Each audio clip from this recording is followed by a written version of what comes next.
This project, in my opinion, has raised the bar for Web3 gaming. Let's check it out. Hello everyone, welcome to the channel.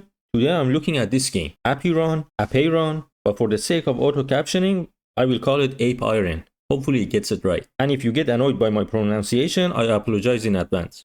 Also, if you'd like to stop me from choosing the games that I can't even pronounce their names, comment down below what project you'd like me to look into. And before I start, I should disclose that I do not own any NFTs or I haven't invested in any of the funding rounds for this game. And also, I'm not involved with the creator program that they have, and anything I say in this video, it's not influenced by anything and it's purely my own opinion. Now let's get into it. What is Apeiron? From what I understood, I think I should say it's 2 or maybe even 3 games blended together. There is a god mode where you look over a bunch of dudes, which are these yellow minions, and the aim is to have as many minions to worship you and be your follower. Although in the white paper it says that you can take an evil path, so I wonder if the minions are afraid of you, will it count as being worshipped or not, because there's going to be a leaderboard for it. Then you have the real-time card battle game, that you take an avatar with 4 apostles and fight in one of the 2 modes, PvE or PvP. PvP is where you battle other players for leaderboard spot, and each match is best of 3, where you have to kill the opponent's avatar to win a round. And PvE is fighting in the dungeons and trying to gather loots and artifacts and XP and all those good stuff that you get from the environment. Now again, in this video, I don't want to go over the mechanics and how the game is played, because there are a ton of details here. You have 3 avatar classes with different skill trees, 15 different planet types,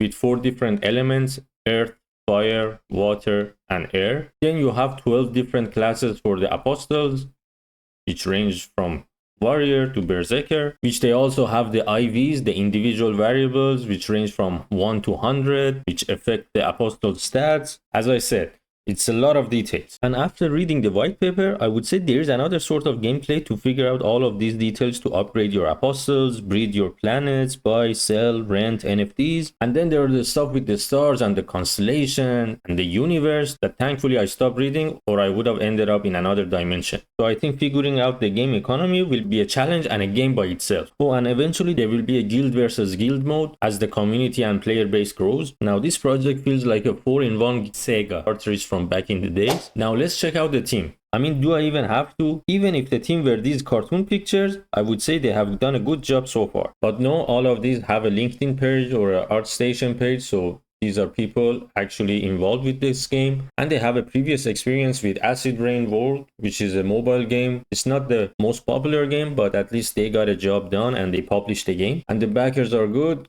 names in the crypto space, and they have raised a good amount of money. Their Twitter is good with a lot of followers, and their Discord even looks better with having their online members more than 10% of the whole members. They are also published on Epic Game Store, and soon they want to publish on the mobile stores, the App Store and the Google Play Store. And did I mention the game looks great? Give it a try and you will see hope for Web3 games in terms of gameplay and functionality. And I'm not even a big fan of card battle games, although I play a lot of Clash Royale, but I could see myself watching 2 pros battling in an intense situation trying to win the first prize. I mean, let them have the stress. I have videos to make.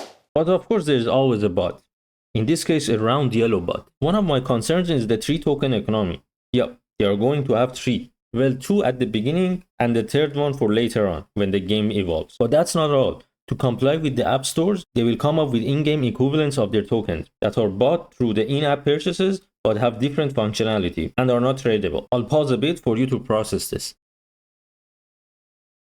Then there is the breeding concern. I'm guessing we all get the chills when we hear breeding in a crypto game. Although they have tried to address some of the past issues we had with breeding, in here each planet, yes, the planets are doing the breeding. Haven't you heard of celestial conjunction? They can only breed 3 times, and it's even more ethical, so no breeding directly related. So you cannot breed with a parent, child, or sibling planet, unlike Axie and Pegaxie.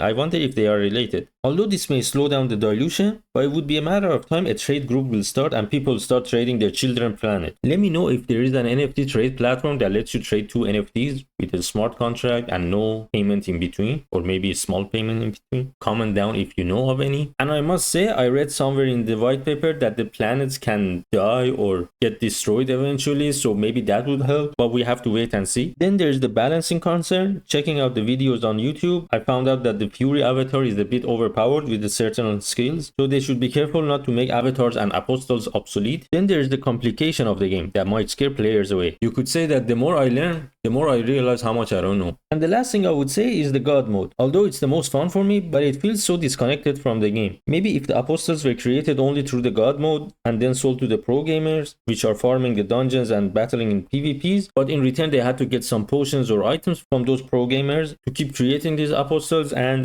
get a two-way economy going. Maybe they have such a thing, but I couldn't understand it. To wrap this video, I would say the game is on a good path, and I'm assuming it will only get better as they develop it. And you know, the concerns I had won't break the game in terms of fun or playability. Even if you were making 1 cent per month but enjoy playing it, then that's a time well spent. And maybe you should start playing the game because they're going to have a play to airdrop event so you can collect anima tokens while playing this game right now. That's it for this video. Write down how you would pronounce this game, and also tell me what are your thoughts on this. Have you tried it? Have you played it? Will you try it? It looks good. And don't forget to subscribe to stay tuned for more content. Bye.